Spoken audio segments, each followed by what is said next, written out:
So I entitled this talk, Closing the Confidence Gap. And let me tell you where I first began to get some insights into that there might potentially be a confidence gap between men and women. A few years ago, about 10 years ago, I was working on a large project with one of the big 5 consulting practices at the time. I was an external consultant. They had brought on a number of us as coaches to help them through a major change management process. And I know with your growth, you have all types of project managers here who are helping with change management. So as it were, we were assigned regions and teams to help coach their leaders from going from a siloed organization to a team-based organization. And our goal was to help with making sure they met the milestones of the project, as well as giving them leadership coaching on helping their teams develop. And I remember it very well. On a Monday morning, my first coaching session was going to be with Joe at 9 o'clock and 10 o'clock with Jill.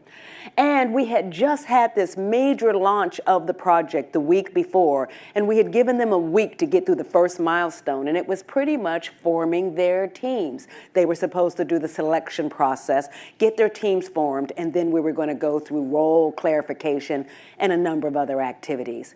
So the first coaching conversation went like this with Joe. Jeanne, it was great to see you at the launch. You know, how are you doing with respect to the first milestone, getting your team formed? Jeanne, I must admit, we have had some little setbacks because people have been on vacation and we haven't gotten through the entire selection process, but I'm quite confident we'll get through this, and by the next milestone, we'll be caught up. We had a continued conversation about ways in which I could help him, and it was fine. 10 o'clock, the exact same conversation with Jill. And mind you, Joe and Jill were selected in this major company for these roles. They, on paper, look pretty much the same. Master's MBA educated, about the same age, early 30s, and they were viewed as very competent in this organization. Jill's conversation with me, hey Jill, Jeanne, it was great to see you last week at the launch. Just want to check in to see how you're doing with the first milestone. She began, Jeanne, you know, I just don't see how this process is going to work. We've not been able to get people on the team, and I'm just not all that clear about what we're supposed to do. And basically, as I listened to her, it sounded more like a confidence issue. And I was absolutely shocked at the two starkly different approaches to this issue. If you've ever been part of a change management process, as I know most of you in here have, there are glitches and things are not going to go perfectly. But his approach was, we're going to conquer it, we'll get through it, and hers was, because of the glitches, I don't know. For me, that set something in my mind. Perhaps there is a difference around gender. That anecdote, fortunately and unfortunately in some ways, is backed up by the literature and some of the research. So what I want to do is begin to help us understand what some of those confidence gap issues are. The first thing I want to do is define the confidence gap for you. And you should have a handout in front of you that you can follow along. Almost everything that I'm saying today will be in your handout, and I'll even point you to the page that when I have you do some interaction. See, the first thing that we want to show is there's a major book out called The Confidence Code by Katty Kay and Claire Shipman. They're journalists who do a lot of research around women's development and women's leadership. They had a quote in their book that is just, again, stark for me. And they say the confidence gap is the vast gap that separates the sexes. Evidence shows that women are less self-assured than men. So again, my interactions with Joe and Jill pointed to that at that one point in time, but they began to do more research. Now I'm going to give you 3 or 4 studies that show where self-confidence between men and women, they differ in certain situations, but let me give you a warning on the confidence gap also. There are some scholars who argue we can't across the board say that there is a confidence gap in all things, because in some ways, some scholars look at men as the standard and male behavior that could be different than many women's behavior should not be the standard. And I agree with that sometimes it's a perceptual gap, that our own filters and our own unconscious biases will determine what we think confidence should look like. And it should be verbal, and it should be outward. And the reality is I've worked with enough women in my training programs as well as my coaching programs that say, I'm a lot quieter, I'm very self-assured, and I'm very confident, but I don't appear that way to some of my colleagues because I don't speak out as much.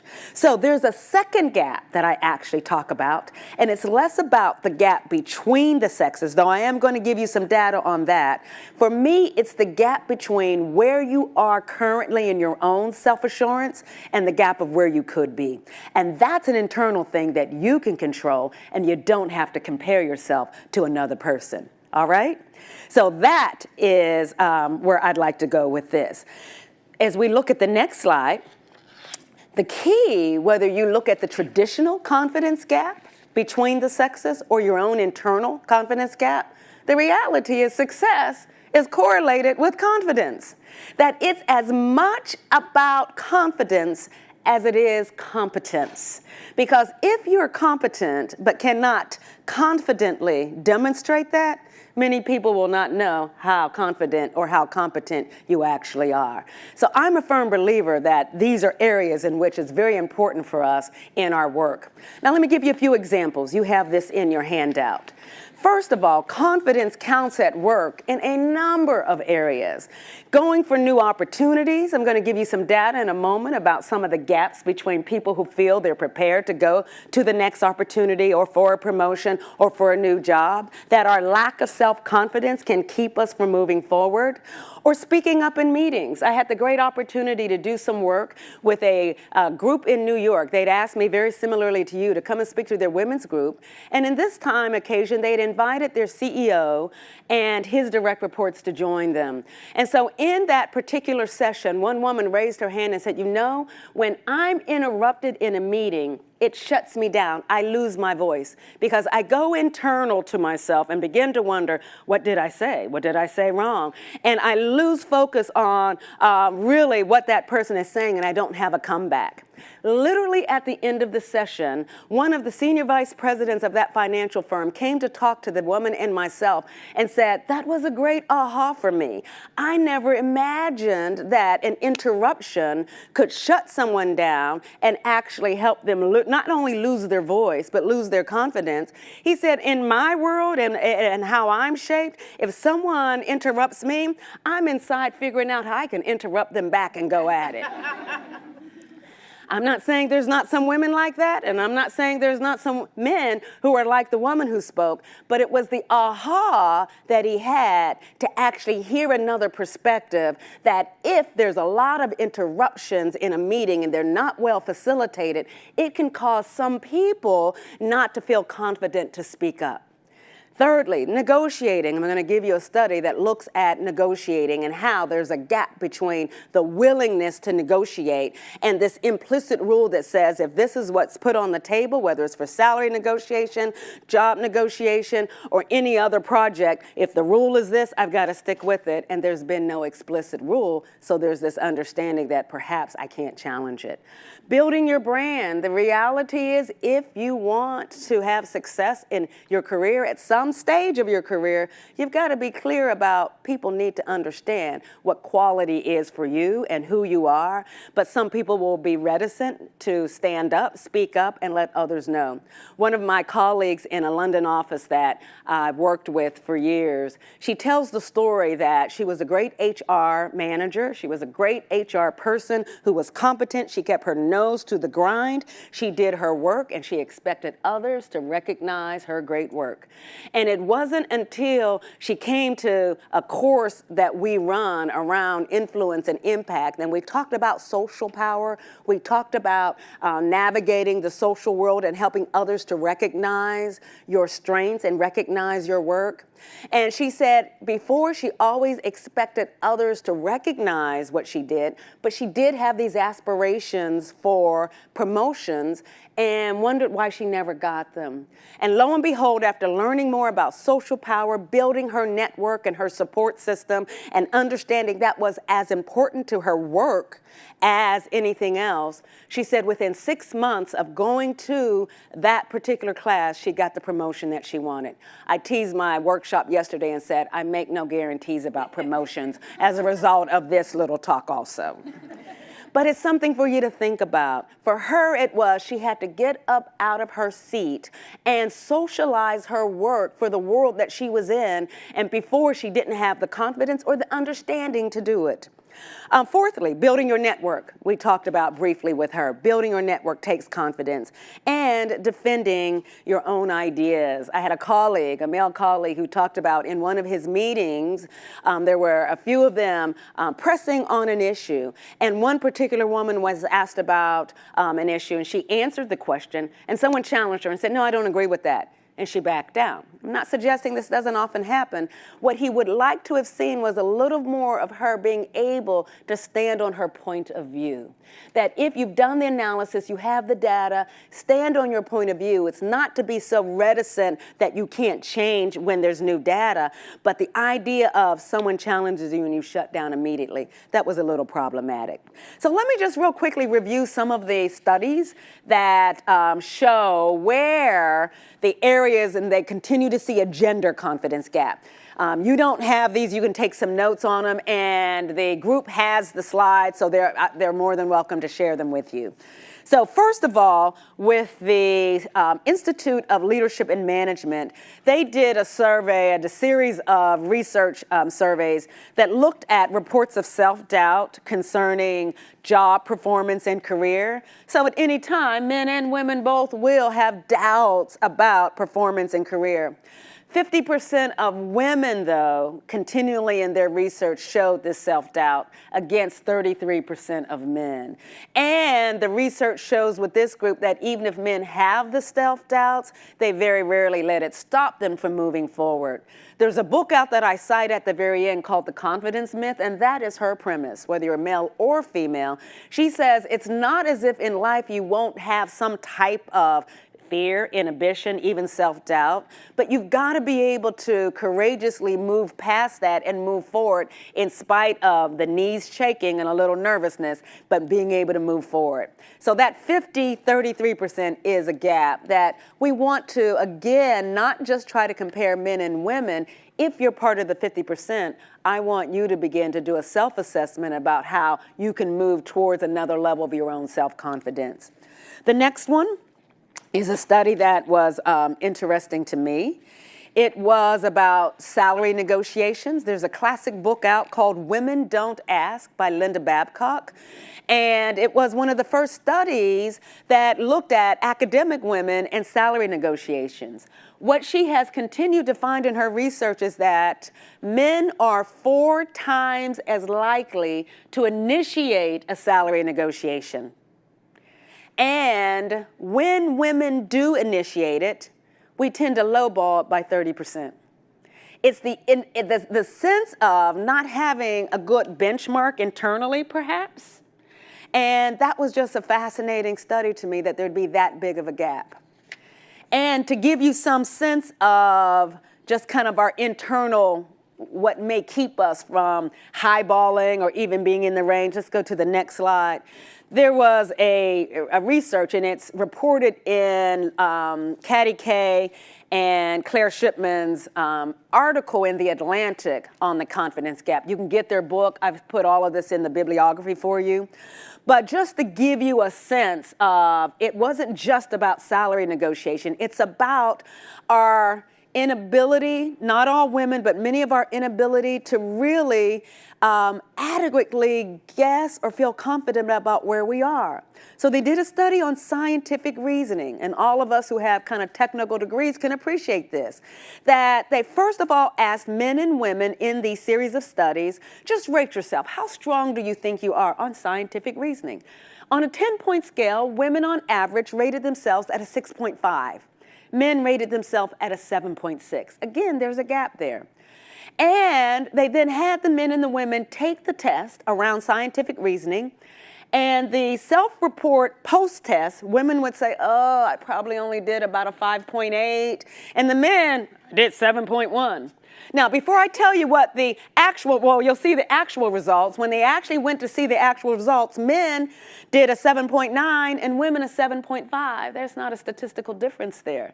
And so again, with the same level of competence, There was a different level of self-confidence to even report it. And I have to share a quick scenario here. I did go to the Ohio State University, did my engineering degrees and master's in engineering there. And I never forget, I got into engineering because I was really good at math in high school. And it was the scientific reasoning, just the mathematics was a great thrill for me. And in those days, there wasn't as many women going into engineering, and my father's boss and my math teacher encouraged me to go into this area. And so I never forget in my first mathematics classes and some of the entry-level engineering classes, no matter what test I took, the night after the test, I'd have a dream that I failed the test. I'm not lying to you. And I'd go the next day or whenever they gave the test back, and I'd look and like, wow, you did really well. So something internal to me, I was either my socialization or what have you, just did not give me the confidence that I did well in this area, and I actually was a very solid student, actually did well academically, but the dreams were a telltale sign to me. So after a bit, I began to see the trend and pattern there. I began to realize whenever I had a dream that I failed a test, then I know I did pretty well. So with that, in my own way, as we look at the next slide, I began to try to change my own confidence level. The last study that I want to share is with the Hewlett Packard. They did a study and looking at applications for promotion. And Katty Kay and Claire Shipman quote this one in their book and in the article. There's others who have quoted something similar with different numbers that are even starkly different. So in Lean In, Sheryl Sandberg talks about this phenomenon also. But the issue was around promotion. And when you're ready promotion or feeling confident to actually go for a promotion, the issue comes down around the percent in qualifications met, your belief in your percent of qualifications met. What they found with Hewlett Packard is women would not go for a promotion unless they believed they had 100% of the qualifications that were listed. Men would often go for it if they had 60% of the qualifications. I've talked to HR directors and HR managers and asked, when a job is posted, how often do you actually get anyone who gets the position that has all 100% of the qualifications? They said rarely. In addition, they often bring some things to the table that we've not put in. So there's this implicit rule in many women, not all women's heads, that they need 100% of the qualifications, whereas with many of the men, if I have at least 60%, I'm going for it because I believe I can do it. It's a self-belief. So with that, here's some good news. The confidence gap can be closed. And based on some of the research I've done, the training that I've done, and the coaching that I've done, I have them listed in your handout. And the first one I want to go to is the idea of redefining confidence. For many of us, prior to doing this research, I saw confidence as a feeling. I saw confidence as that feeling that I had to feel 100% ready to do something. And as a speaker who's been speaking for 30 years or so now, yes, I started at 10. I would get butterflies into my stomach and nervous, but realize that was part of the motivational energy that would allow me never to get overconfident about speaking in an area. So it wasn't really about the feeling. And what I like about this particular definition, it comes from Rosabeth Moss Kanter, who's a classic researcher out of Harvard who studied women and men in leadership. And her book, Confidence, is a book in which she studied sports teams initially and noticed that as sports teams were on the rise of winning, they had an expectation of continued winning. And then what she did is extrapolate it to us in the business arena and said, if we can begin to define confidence as the positive expectations for favorable outcomes, you begin to shift then these feelings of confidence from a feeling to an expectation that this is going to work out all right. Maybe a new situation, it may be something that I'm not as familiar with, but because I've won in the past, I've done well in the past, I can transfer that into this new arena. I may not totally know it. It doesn't mean that I have to make sure that I'm prepared, but what I liked is she shifted it from a feeling to a mindset. And that's one thing I want to ask you to begin to do. When it looks like you're in a new situation and you want to build the confidence to move forward, don't necessarily pay attention to just the feelings. We're going to feel nervous. And we might even have a little fear, but have an expectation that because I am competent, I have great systems and support around me. I may not know exactly what I'm facing, but I am going to have the courage to move forward and believe that it will work out. Okay? The second one is really about a definition that we use in a program that my company provides. And when we look at confidence, so much about confidence and other people having confidence in you is about people's ability to put trust in you. The root word for confidence comes from with fidelity or with trust. And so when you're building confidence with others, you're actually laying a foundation for them to trust you. And it occurred to me at some point, people aren't going to trust you if you don't trust yourself. And so I see confidence as the ability to demonstrate the assurance in oneself so that others come to trust your actions, and those actions lead to the achievement of desired goals and outcomes. I believe that at least at a certain generation of us, we were socialized not to trust our voice, not to trust our opinions, that we were told, don't feel that way, don't this, don't that. And so we often doubt our own knowledge. Quick story here. My husband and I, we enter a 15-mile bike race every year. And last year, I won it. I was the top woman in the race. And so this year, in our small community we live in outside of Chicago, we rode the path ahead of time. I knew exactly where we were supposed to go. I had trained for this. I lived on the lakefront of Chicago for years, and we have the most marvelous bike path, 15 miles of lakefront bike. So I like cycling. And so the day of the race, I get my oatmeal in the morning, and I'm ready for this race, my new little shorts, and I get to this one part of the race that I literally only have about 3 more miles to go. And there's people along the way, and I'm shouting out, any other woman in front of me? They're like, no, you've got it, you go. Yeah, I'm a little competitive, right? And so I get to this one point, and it's a major intersection in our town. And these guys on the side are saying, oh, they're telling us to turn around. And the policemen are at the intersection saying, yeah, you got to go back north. You got to go back north. And I'm thinking, that's not what the route said, but maybe they're right. It's a small town bike race, so maybe there's been an accident on the route and they've changed the route. So I listen to these guys and the policemen, and you have to think, oh yeah, they're authority figures, of course, but I doubted my own self. I doubted my own wisdom that knew, you know this path. Ask me if I turned around. I turned around. I went through part of the race twice. My husband tells me later, because at some point I'm 10 minutes behind him. I should not be 10 minutes behind him. He says he's about to come out to find me. And when I finally get there, I told him what happened. He said, I got to that same point. And when I got to that point and they told me to turn around, I said, I'm not listening to them. I know what the truth is.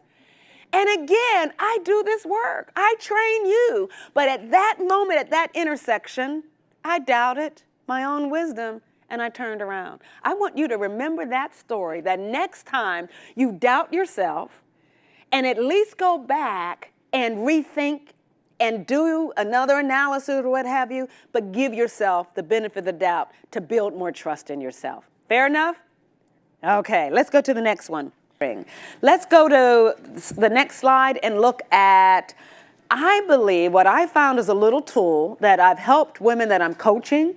And it's identifying your personal confidence busters and boosters. And what I mean by that, if you know going into something, there's certain conditions, certain things that you're more likely to feel less confident about, then the more you're in touch with what they are, you can change the narrative around it and begin to use a confidence booster to circumvent that buster. So let me give you a couple examples.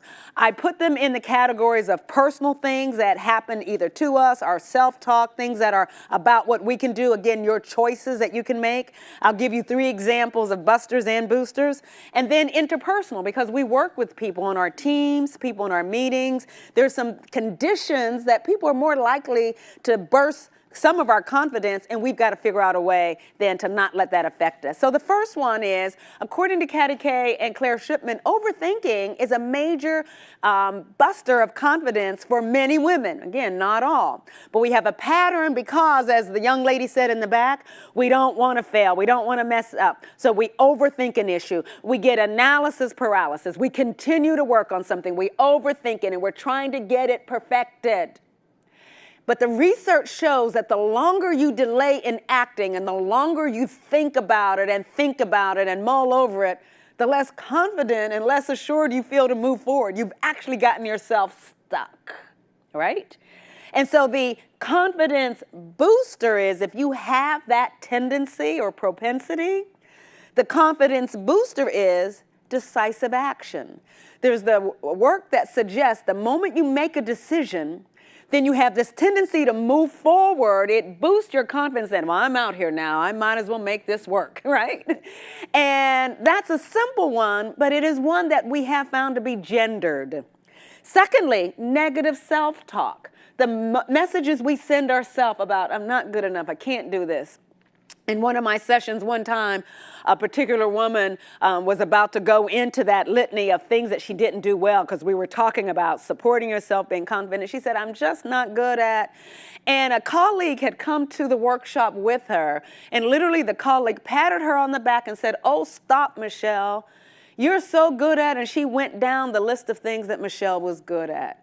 And I looked at Michelle and said, you have a promoter there in your colleague. You need to talk to her on a regular basis. Our self-talk, the messages we tell ourselves, they can be confidence busters, and you've got to pay attention to your self-talk. What's amazing to me is that there's 2 antidotes for that. It is encouragement, changing the script, changing the narrative within so that your self-talk becomes positive self-talk for yourself. But believe it or not, the research also suggests, as the woman's friend, I called her Michelle, her friend became her promoter, getting someone, others that you're close to, having encouragement from them actually is the confidence booster for many people. Thirdly, lack of clarity of purpose. I've talked to a number of people, when they're not clear on their purpose in a work setting, in a task that they're working on, in whatever they're a part of, if they're not clear on their purpose, when they run into difficulty, it kind of throws them off, and their confidence wanes because they're really not clear on their why. Because when you have a clear why, you can move forward and you'll make things work. You have that commitment to move forward. So that lack of clarity of purpose is often a confidence buster for some people. And I learned this with a woman. I shared a story yesterday in which a middle manager, she was of a healthcare organization, but she talked about how she was at a middle management level and she had a number of people who reported to her, fairly large organization that reported into her, and she was really good at coaching them, developing them, giving them exposure and experiences in which a number of them got promoted. But she said no one was doing that for her. But she said she came from a culture in which it was against her culture to speak up on behalf of herself. So as we talked and processed, I said, by no means do I want to say anything that would violate your culture, but I want you to think about the work you do and the culture, the organizational culture in which you work. Can you imagine that you can be bicultural, that you honor your own cultural values, but recognize what it takes to be successful in this culture without violating, again, your own cultural values? At that point, I believe it clicked in about what her true purpose was, that she said, if I believe that I'm here to help people, then the higher I go, the more people I can help. That was amazing to me because she began to connect what she did with the notion of helping her team, her departments, and the clients they served with, if I can speak up, and therefore go higher, I have a broader platform for influence or making change and making a difference in people's lives.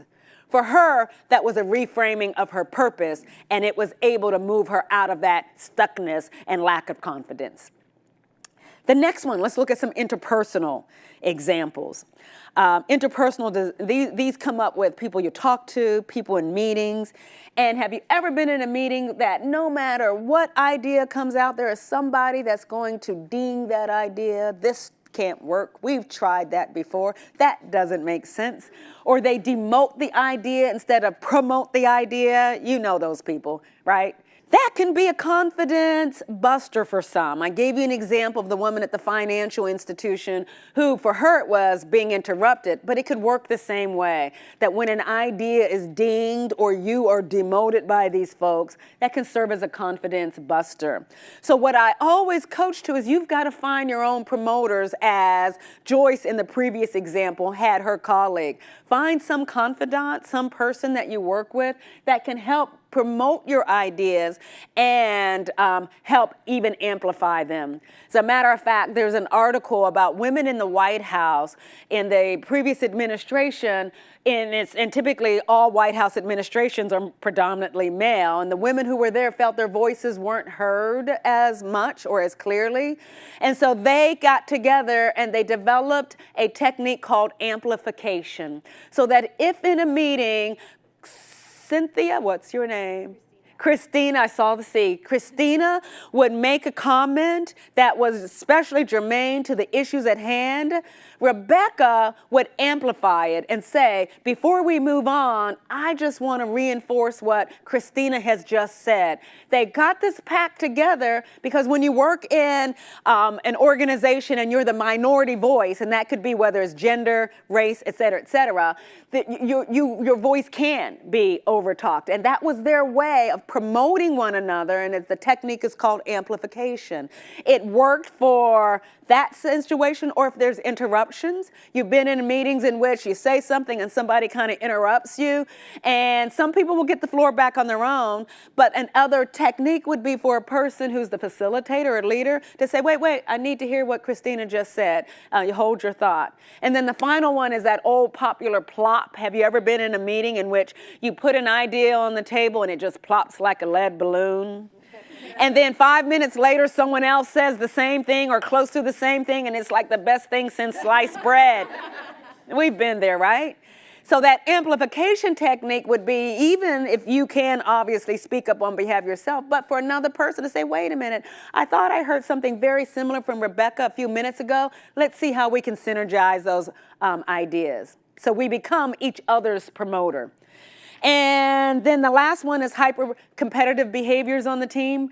That can cause some people just to shut down and be lacking in confidence. And obviously, the ideas that I just gave you with amplification are both promoting as well as collaborative behaviors on the team. So the teams that are really good at collaborating with one another, you tend to buoy everyone's confidence up. And this last one is really about that. How do we become a confidence booster for one another? And there was a group, I was doing this work in Cleveland, and it was with an IMS group. And so one woman came up to me at the break and said, I have the best team ever. My department, the ladies on that team encouraged me to let me know that I can make it into executive management, and they're rooting for me and they're supporting me. And they'll leave little things around my office, or they'll pin it to the chalkboard or corkboard outside of my office. And they're just little encouraging things that remind me that they're supporting me, and it really does boost my confidence. It gives me this boost to say, wow, they're believing in me, I believe in myself, and I've been able to do some great things. So she shared this picture with me that I thought was absolutely phenomenal. It's the cover of an insurance industry magazine about women in insurance leadership. And as you look at it closely, you have these 3 senior women on the cover. But the last woman, they superimposed their boss's face on top of the other face to let her know, you'll be there one day. Wasn't that the most marvelous example of boosting someone up? And that's what I'd like to close before we go into action planning and Q&A. I want you to think about ways in which you can be a confidence booster for others. And I give you some examples on page 5. This one is really about encouraging others on your team. And a second one would be amplifying the voices of others on the team. I shared that one earlier. Mentoring a new colleague, becoming a mentor for someone else and being able to give that encouragement. Research shows that mentors help boost the confidence of others to tell them, yes, you can try this, or they want to talk to you, you think I'm quite ready for it, or what are areas in which I need to still improve. And they'll give them very honest, objective input, but they become this confidence booster. And then the last one is becoming a promoter of a colleague whose work you were familiar with, that you talk them up and you share about their successes. And then the last one I don't have down, I would just encourage the senior women that are here, and there's some great senior executive women that are here. One of the organizations I worked in, the question came up for the executive women, what does it take to get sponsored? What are you looking for if you're going to support someone? So I would encourage senior executive women to have that conversation and be real about here's what we're looking for as people are looking for advancement. Thank you so much for the invitation, and I've enjoyed myself.